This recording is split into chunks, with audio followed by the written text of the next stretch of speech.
সরকারি চাকরিজীবীদের জন্য নবম জাতীয় পে স্কেল কার্যকরের প্রক্রিয়া শুরু হয়েছে গত ১ জুলাই থেকে, যদিও এই সংক্রান্ত গেজেট এখনো প্রকাশ হয়নি। এরই মধ্যে নতুন পে স্কেলের প্রাথমিক খসড়ায় বার্ষিক ইনক্রিমেন্টের ক্ষেত্রে বড় ধরনের পরিবর্তনের প্রস্তাব এসেছে। বর্তমানের সব গ্রেডের সমান হারে ইনক্রিমেন্ট না দিয়ে এবার গ্রেড ভেদে বিভিন্ন হারে বেতন বৃদ্ধির পরিকল্পনা করা হয়েছে। অর্থ মন্ত্রণালয় সূত্রে জানা গেছে, নবম জাতীয় পে স্কেলের গেজেট প্রকাশে আরও সময় লাগতে পারে। সংশ্লিষ্ট কর্মকর্তাদের ধারণা, গেজেট জারি হতে আরও ২ থেকে ৩ মাস সময় লাগতে পারে।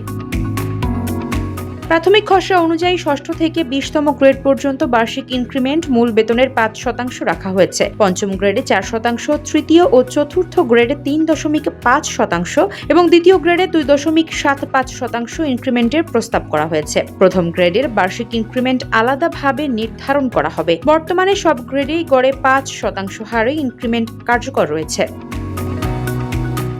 এদিকে জাতীয় বেতন কমিশনের সুপারিশে চিকিৎসা ভাতা সর্বোচ্চ ৫,০০০ টাকা করার প্রস্তাব থাকলেও তা কমিয়ে ৩,০০০ টাকা করার সিদ্ধান্ত হয়েছে। সন্তানদের শিক্ষা ভাতাও কমিশনের প্রস্তাবিত ২,০০০ টাকার পরিবর্তে ১,৫০০ টাকা নির্ধারণের সিদ্ধান্ত হয়েছে।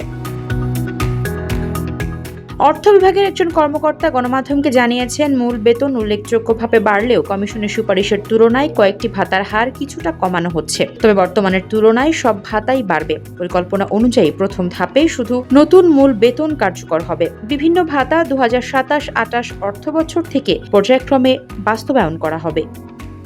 আফসারা নাজ, ইত্তেফাক নিউজ।